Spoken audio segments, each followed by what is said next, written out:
పాత్రికేయుల సమావేశానికి విచ్చేసినటువంటి పాత్రికేయ సోదరులు పేరు పేరున హృదయపూర్వకంగా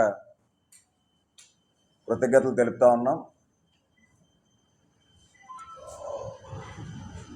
వైసీపీకి కలేజా లేదు. రాజధాని పేరుతో టూరిజం ముసుగులో రుషికొండ పైన 500 కోట్ల రూపాయలు ప్రజాధనంతో అత్యంత విలాసవంతమైనటువంటి టూరిజం భవనం కడతామని చెప్పి తర్వాత దాంట్లో పరిపాలనా రాజధాని పేరుతో సీఎం ట్రాన్సిట్ హాల్ట్ కోసం ఆ రుషికొండ టూరిజం భవనాన్ని వినియోగిస్తారని చెప్పి తర్వాత సీఎం క్యాంపు కార్యాలయం ఇక్కడ పరిపాలనా రాజధాని ముసుగులో రుషికొండ మీద ఈ 500 కోట్ల రూపాయలు విలువతో కట్టినటువంటి ఈ భవనాన్ని ఇచ్చే పరిపాలన సాగిస్తారు. జూన్లో వచ్చేస్తున్నారు, ఆగస్టులో వచ్చేస్తున్నారు, అక్టోబర్లో వచ్చేస్తున్నారు, డిసెంబర్లో వచ్చి ఇక్కడ కూర్చుంటారని చెప్పి ప్రకటనలు పలికారు వైసీపీ పెద్దలు. కేవలం రాజధాని పేరుతో వైసీపీలో నలుగురు పెద్దలు వందల వేల కోట్ల రూపాయలు విశాఖలో భూముల్ని దోచుకున్నారు తప్ప రాజధాని పేరుతో ఒక్క ఇటుక బిడ్డైనా సరే ఇక్కడ కట్టారా అని చెప్పి జనసేన పార్టీ అడుగుతా ఉంది. ఇదే వైసీపీ ప్రభుత్వం సర్క్యూట్ హౌస్ నుంచి మొదలుకొని రైతు బజార్లను కూడా వదలకుండా 25,000 కోట్ల రూపాయలకి ప్రభుత్వ ఆస్తుల్ని తాకట్టు పెట్టి దోచుకున్నారు వీళ్ళు. ఇదంతా ఒక్క ఎత్తు అయితే ఇప్పుడు హైదరాబాద్ రాజధానిగా ఉండాలని కేంద్రం మీద ఒత్తిడి తీసుకొస్తానని చెప్పి ఈ విశాఖపట్నంలో వచ్చినట్టు సుబ్బడు నిన్న మాట్లాడుతూ ఉన్నాడు. సుబ్బడికి సిగ్గుందా?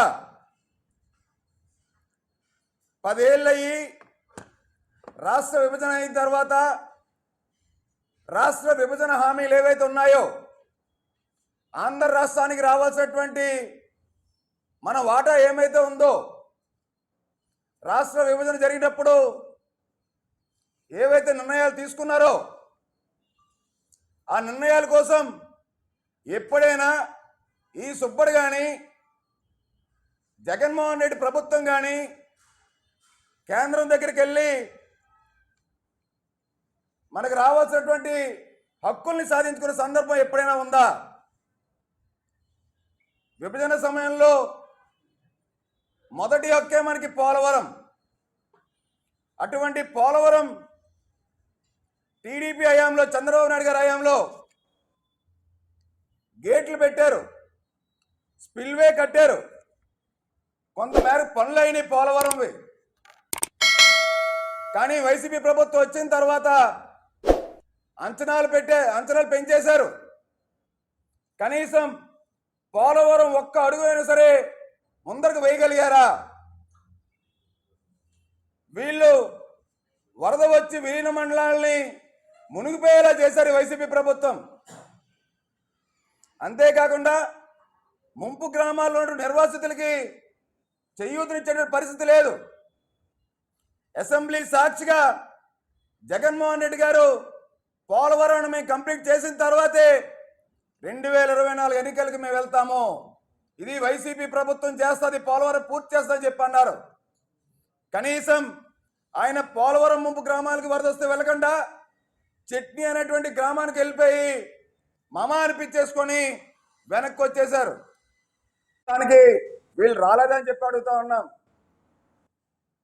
మరి అప్పుడు ఇదే వ్యక్తి భారీ పరిశ్రమల శాఖ మంత్రి కూడా వోక్స్ వ్యాగన్ కోసం 11 కోట్ల రూపాయలు అప్పనంగా ప్రభుత్వ ధనాన్ని దోచేసి కట్టబెడితే మేమేం చేస్తాము, అయిపోయినది, డబ్బులు పోయినాయి అని చెప్పి సత్యబాబు మాట్లాడుతూ ఉన్నాడు. అప్పుడు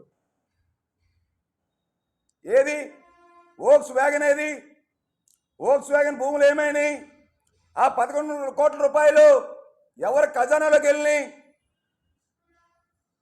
గురువుకు తగ్గ శిష్యుడిలాగా ఇప్పుడు గుడివాడ అమరు నిన్న ప్రెస్ మీట్ పెట్టి మాట్లాడుతున్నాడు. ఆయన విశాఖలోని పెట్టుబడి సమిట్ ఏదైతే జరిగిందో ఆంధ్ర విశ్వవిద్యాలయ గ్రౌండ్స్లో 13,11,000 కోట్ల రూపాయలు పెట్టుబడులు తీసుకొచ్చాము రాష్ట్రానికి అని చెప్పి నిన్న సాక్షాత్తు ఆయన తీరా ఆయన సీట్ ఇవ్వలేదు కాబట్టి 500 కోట్ల రూపాయల పైగా అమర్ దోచుకున్నాడు కాబట్టి, మూడో లిస్టులో కూడా అమర్ సీట్ ఇవ్వలేదు కాబట్టి ఇవాళ పెట్టుబడులన్నీ కూడా 4,170 కోట్ల రూపాయలకే ఇవాళ లెక్క నిన్న స్వయంగా గుడివాడ అమర్ ప్రకటించాడు.